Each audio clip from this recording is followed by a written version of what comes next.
현재 지구온난화는 인류 미래에 큰 위협으로 다가오고 있는데요.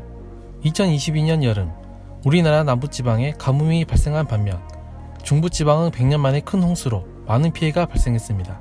또한 지구촌 곳곳에서도 홍수 가뭄은 물론 폭염, 폭설, 산불 등 극단적 이상기후가 생기는 일이 일상이 되었는데요. 이에 세계 195개국이 파리 기후협정을 맺고 온실가스 배출을 줄이기로 합의했습니다. 그런데 이 와중에 지구온난화는 사기라고 주장하는 사람들이 있는데요. 결론부터 말씀드리면 온난화는 현재 진행 중인 사실이고, 이 문제는 수없이 많은 조작 논란과 함께 세계적인 기관과 연구소에서 과학적으로 밝혀진 사실로 더 이상 논란거리가 될 수 없는 문제입니다. 그런데 도대체 무슨 이유로 지구온난화는 사기라고 하는 걸까요? 첫 번째, 지구온난화의 원인은 인간 때문이 아니라는 것입니다. 산업활동에 의해 배출된 온실가스가 원인이 아니고 지구의 주기로 인해 빙하기와 간빙기가 번갈아 나타나는 현상이라는 겁니다. 실제로 6억 년 전에는 지구 전체가 얼음으로 덮여 있었지만 6천만 년 전에는 지금의 지구보다 온도가 무려 10도 이상 높았고 극지방은 초원이었다고 합니다. 이렇게 지구는 인간의 영향 없이도 20도까지 큰 폭으로 온도가 변화해왔는데요. 그러나 산업화 이후 온실가스 발생량이 증가함에 따라 기온도 비례하여 올랐다는 사실은 많은 데이터들이 뒷받침하고 있고, 중요한 것은 속도에 많은 차이가 있다는 것입니다. 지구의 기온이 20도가 변화하는 시간은 수천만 년이었지만 산업화 이후 1도가 오른 것은 고작 150년밖에 걸리지 않았습니다. 이는 지구 나이 45억 년 중 가장 빠른 속도로 기온이 오르고 있는 것입니다.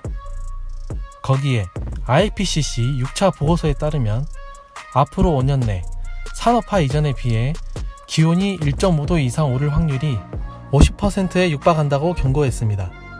두 번째, 사실 1998년 온난화가 멈췄고 2012년부터 북극 빙하도 다시 증가하고 있지만 IPCC가 조직 유지를 위해 거짓말을 하고 있다는 것입니다.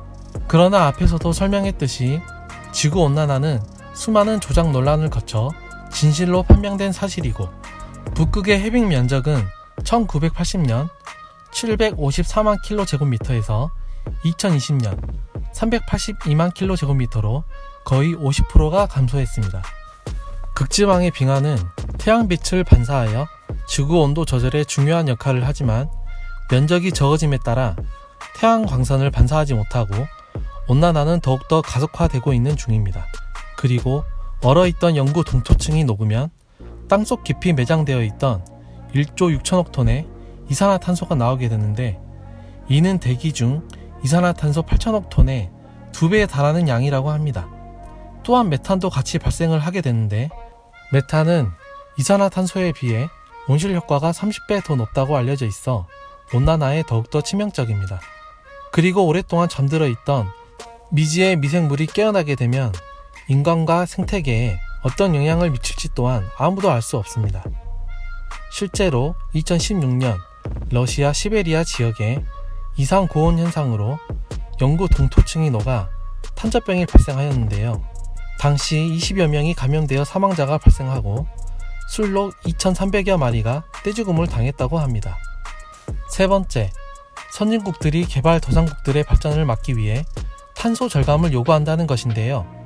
아무래도 선진국들은 산업화가 완성되었지만 중국과 같은 개발도상국은 발전을 위해 석탄이나 석유를 많이 사용할 수밖에 없기 때문에 규제를 통해 발전을 막고자 한다는 것입니다. 이 또한 음모론에 지나지 않는데요.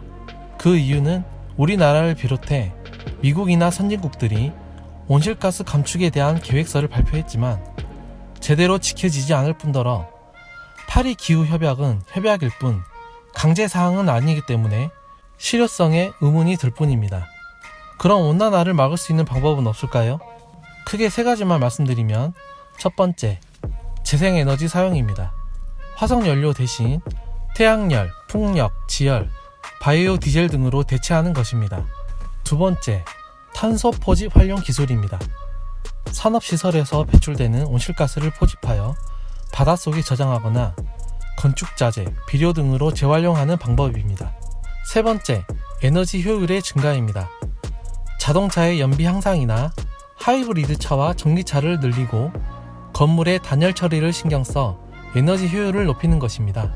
그 외 1988년 미국의 존 마틴이라는 해양 박사가 바다에 철분을 뿌린 후 식물성 플랑크톤의 성장을 늘려 이산화탄소를 흡수하는 방법을 제시했지만 이는 해양 생태계에 어떠한 영향을 미칠지 알 수 없고 생물의 신경계를 손상시키는 독성 물질도 같이 증가시켜 해결책으로는 맞지 않는 걸로 알려져 있습니다.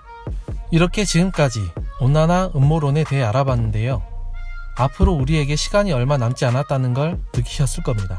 그래도 다행인 것은 우리에게 아직 골든타임이 남았다는 사실인데요. 세계 각국이 힘을 모아 하루빨리 온실가스 감축 목표를 달성하고 우리 개개인도 일회용품 사용을 자제하고 과도한 난방을 줄이거나 대중교통을 이용하는 등 온실가스 감축에 동참하여 지구온난화를 막는 데 기여해야 할 것입니다.